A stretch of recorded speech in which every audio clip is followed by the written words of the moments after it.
Ama, estás más a mi lado, corazón. Kabayan, En el alma on our way to solo Lipas tengo City, soledad. dumaan muna kami sa kanto ng Pinagsibaan, Rosario, Batangas, and we found this place antique.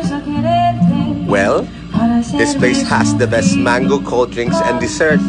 Meron pa mga cream puff and cheese series. Ang dami nilang mga offerings sa kanilang menu. Meron din silang mga rice meals, parang pambata, pangmatanda, at pangbarkadahan. Ang ganda ng place, very cool sa loob. At hindi lang yon.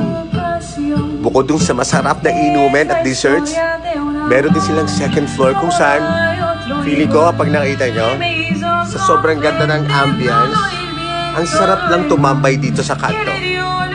Dito lang to sa kanto ng Pinagsibaan. Tingnan nyo naman. Kitang-kita mo yung papasok sa Pinagsibaan, papuntang Salao, Rosario, and the highway.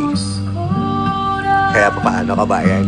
Kapag napadaan ka ng Rosario, dumaan ka ng Pinagsibaan. When in Rosario, Batangas, visit Auntie. Dito lang sa kanto ng Pinagsibaan. Magandang araw!